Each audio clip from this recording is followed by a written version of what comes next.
अगर आपको रास्ते में एक ऐसा हैंडपंप दिखे जो 2 साल से बंद हो, लेकिन अचानक आधी रात को खुद ही चलने लगे, तो क्या आप उसके पास जाओगे?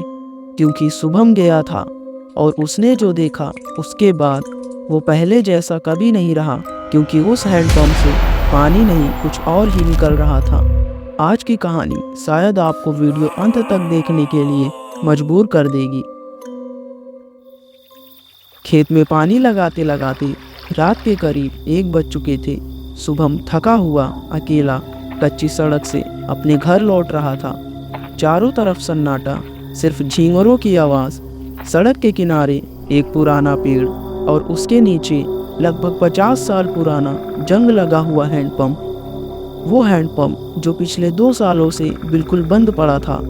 जैसे ही शुभम की नज़र उस बंद पड़े हैंडपंप की ओर गई, उसके कदम अचानक रुक गए। पानी की बूंदें उस बंद पड़े हैंडपंप से गिर रही थी। शुभम की बाहों सिकुड़ गई। ये कैसे हो सकता है? वो धीरे धीरे हैंडपंप के पास गया। जैसे जैसे वो करीब आता गया, बूंदों की गति तेज होती गई और फिर अचानक वो बूंदें एक तेज धार में बदल गई और उस पानी का रंग धीरे धीरे सफ़ेद से गहरा लाल हो गया, जैसे कोई खून बह रहा हो। शुभम की आंखें फट गई। ये क्या हो रहा है? अचानक उस बहते हुए खून में एक चेहरा उभरने लगा। खून से सना हुआ, डरावना, घूरता हुआ चेहरा। शुभम की सांसें रुक गई और अगले ही पल वो पूरी ताकत से वहां से भागा।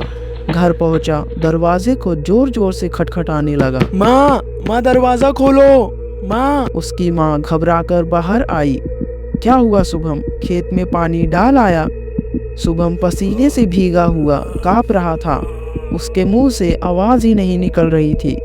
वो बिना कुछ बोले सीधे अपने कमरे में चला गया। उस रात उसने एक पल भी नींद नहीं ली। सुबह उसने अपनी माँ को सब बताया, कुछ गांव वालों को भी, लेकिन किसी ने भी विश्वास नहीं किया। शुभम चुप हो गया। उस दिन के बाद शुभम बदल गया। अब वो किसी से बात नहीं करता, बस खेत से घर और घर से खेत। लेकिन हर बार हैंडपंप के रास्ते से जाते हुए उसकी नज़र उसी हैंडपंप पर जाती और वो खुद से पूछता, क्या वो सच था या मेरा भ्रम? क्योंकि आसपास की मिट्टी बिल्कुल सूखी थी, कहीं भी पानी का कोई निशान नहीं था। धीरे धीरे पूरे गांव में उस हैंडपंप की बात फैल गई और अब हर कोई उस जगह से रात में गुजरने से डरने लगा। उसी गांव में 17 साल का राहुल रहता था। वो पढ़ाई में बहुत तेज था। वो देर रात तक पढ़ाई करता था और बीच बीच में छत पर टहलने चला जाता था। उसका घर हैंडपंप से लगभग 50 मीटर की दूरी पर था। जब उसने हैंडपंप की बात सुनी तो उसे हंसी आई। उस बंद पड़े हैंडपंप से खून? सच में? राहुल साइंस का स्टूडेंट था। उसे सिर्फ लॉजिक पर भरोसा था। कई रातों तक वो छत से उस हैंडपंप को देखता रहा, कभी 12 बजे, कभी 2 बजे तो कभी 1 बजे, लेकिन कुछ भी अजीब नहीं हुआ। एक रात अचानक बिजली चली गई। पूरा गांव अंधेरे में डूबा हुआ था। राहुल छत पर सोने गया। जैसे ही उसकी नज़र हैंडपंप पर पड़ी, उसका दिल मानो एक पल के लिए रुक सा गया। वही आवाज़, वही बूंदें, जैसा शुभम ने बताया था। ये सच में हो रहा है? उसने अपनी आंखें मलकर फिर से देखा। हाँ, हैंडपंप से पानी टपक रहा था और आसपास की मिट्टी गीली थी। राहुल जल्दी से नीचे उतरा, दरवाज़ा धीरे से खोला और बाहर निकल गया।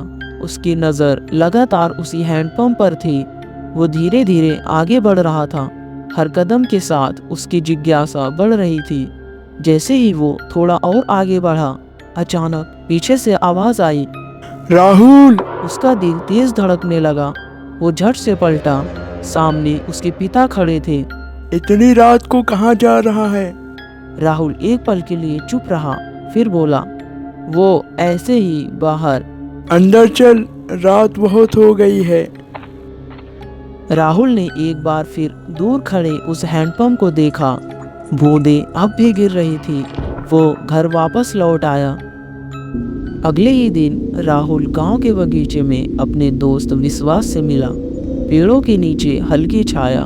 विश्वास के चेहरे पर दोस्त से मिलने की खुशी झलक रही थी, लेकिन राहुल के चेहरे पर बेचैनी साफ दिख रही थी।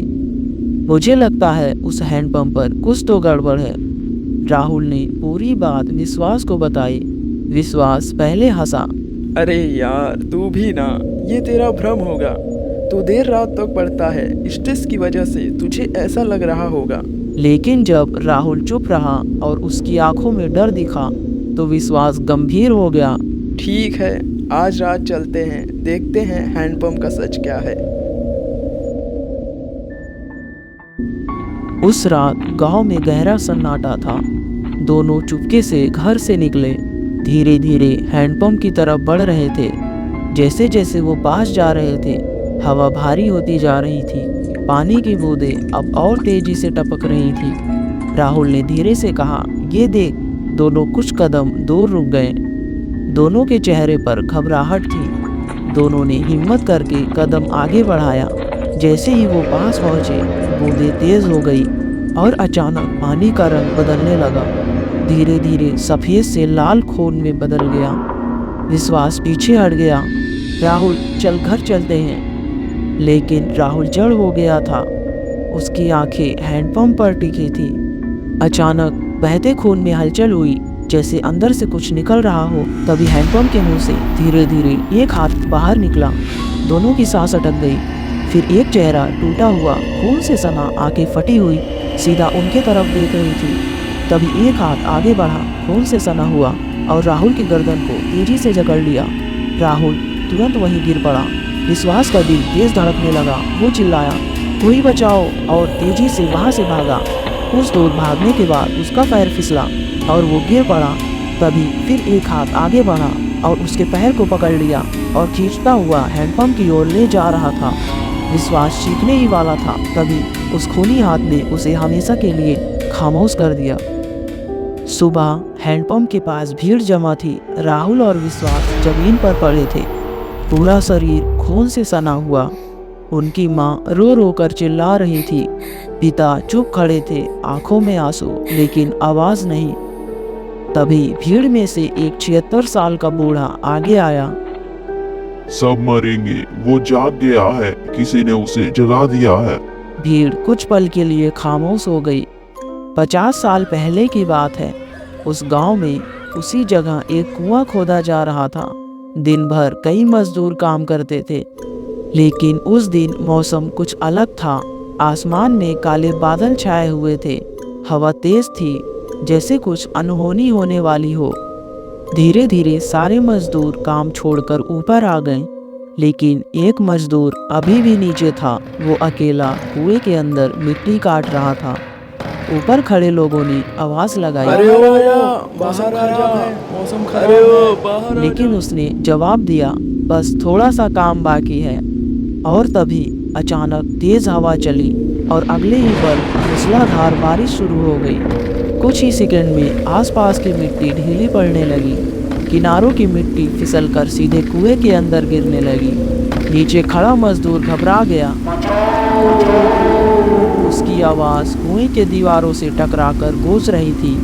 ऊपर खड़े लोग कुएं के किनारे दौड़े। उन्होंने नीचे झांककर देखा, वो आदमी मिट्टी में धंसता जा रहा था, लेकिन कोई आगे नहीं बढ़ा।